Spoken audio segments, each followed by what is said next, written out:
So I'm always on the search for new forms of poetry to write in. I feel like I collect them rather they're like souvenirs. But these are souvenirs that I don't just buy and put up on the shelf. They're souvenirs I have to work to attain. So one of these new forms of poetry, new to me at least, the world has known it for many hundreds of years, is a form called the Dizain. Now the Dizain is a type of stanza that comes out of medieval France. The Dizain is a little bit like a sonnet in that it is a one stanza poem that's pretty long. It has a strict rhyme scheme. Often Dizains are written in iambic pentameter or 10-ish syllable lines. But the Dizain is a little different than the sonnet in that it's briefer. So Dizain refers to the fact that there are 10 lines, and the 10 lines of usually iambic pentameter have a strict rhyme scheme. This is A, B, A, B, B, C, C, D, C, D.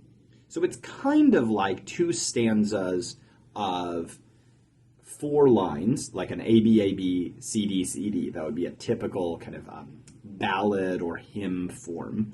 But the Dizain kind of has an extra line that repeats the B rhyme, so A, B, A, B, B, and then an extra line that sets up the C rhyme, so C, C, D, C, D. And so it's kind of like an extended 2-tercet sequence that is linked by multiple extra rhymes in the middle into a 10-line stanza. That makes sense to me to think of it that way. If it doesn't make sense to you to think of it that way, you can forget it. Anyway, it's 10 lines. It's iambic pentameter. It has this wonderfully kind of complicated and dense central rhyme scheme. So who wrote in this rhyme scheme? Well, I discovered this rhyme scheme before I knew anyone who wrote in it, and I started writing poems in it, and I had a lot of fun. But then I stumbled recently across perhaps the greatest practitioner of this stanza form in world history, and this is Francois Villon. His last name is spelled Villon, so to us English speakers, it looks like we should say it Villon, but it's Villon. Now, Francois Villon lived in the 15th century in France, and he wrote in Middle French. He's writing in Middle French partly because he's kind of emulating a hero of European literature from the previous century, Dante Alighieri, who, along with people like Boccaccio and Francesco Petrarco, kind of started this trend in Europe of writing in the vulgar tongue. We're going to write in Italian, not in Latin. We're going to write in Middle French, not in Latin. We're going to write in Old English or Middle English, not in Latin. Chaucer is doing this up in England as well, a little before Villon lives. So Francois Villon has a really interesting story. He was taken in as a child. His parents couldn't take care of him. He was taken in by a curate, a priest, who was very well educated and gave him a good education. But he himself doesn't seem to have come from a very wealthy background. He was well taken care of to the point where he was able to go to the University of Paris and study sort of all the literature and philosophy and law that someone in the 1400s who was going to the University of Paris would study. And yet he decided not to become a lawyer or a priest or a doctor of theology. He decided to become, like the troubadours a few centuries before him, kind of a wandering wastrelish poet. Villon was very, very eloquent. He had many lady admirers, but he got into trouble a lot. There's a story that he was walking with a priest friend of his, and they were accosted by a couple bandits. A knife fight ensued, and Villon ended up really messing up his opponent. Now, this wasn't blamed on Villon. He didn't start the fight, but he sure ended it.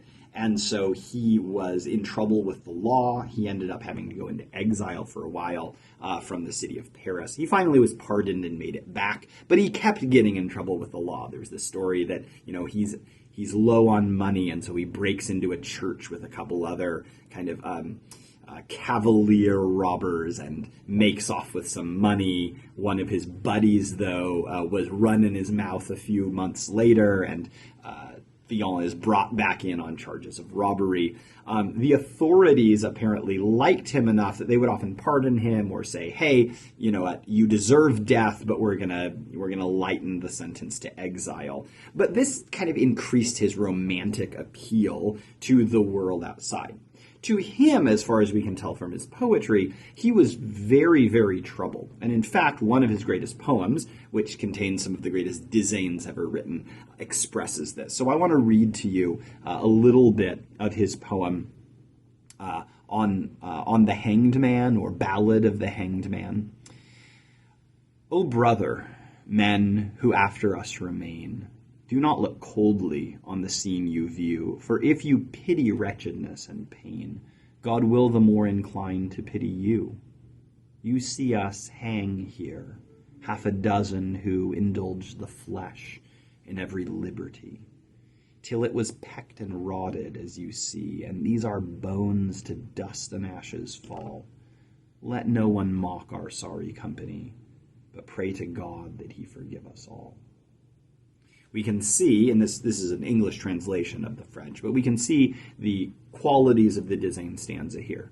We have 10-syllable lines with an iambic pentameter meter.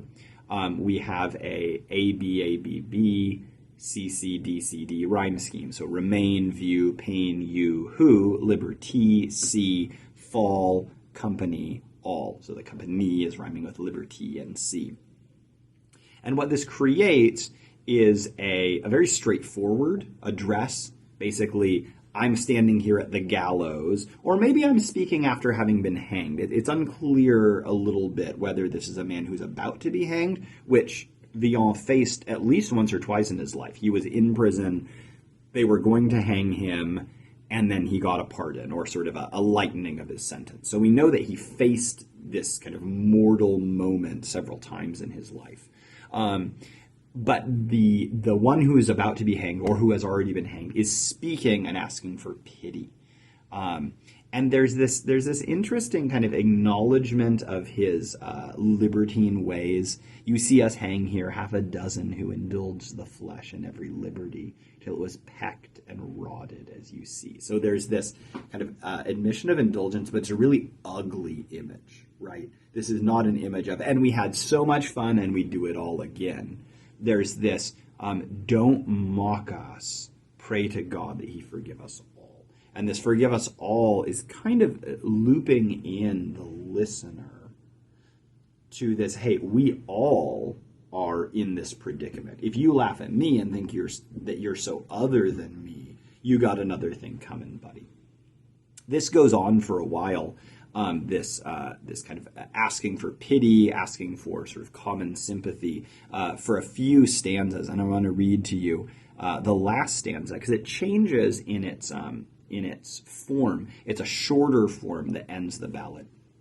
To spare us hell's distress and obloquy, we want no part of what may there befall, and mortal men, let's have no mockery, but pray to God that he forgive us all. So we have this repeating refrain that comes to the 10th line of each Dizain stanza, and then this shorter ending stanza, or envoi, which ends the whole poem, which brings us back to the refrain again. Now, this was translated by Richard Wilbur, who's one of our great poet translators of the 20th century.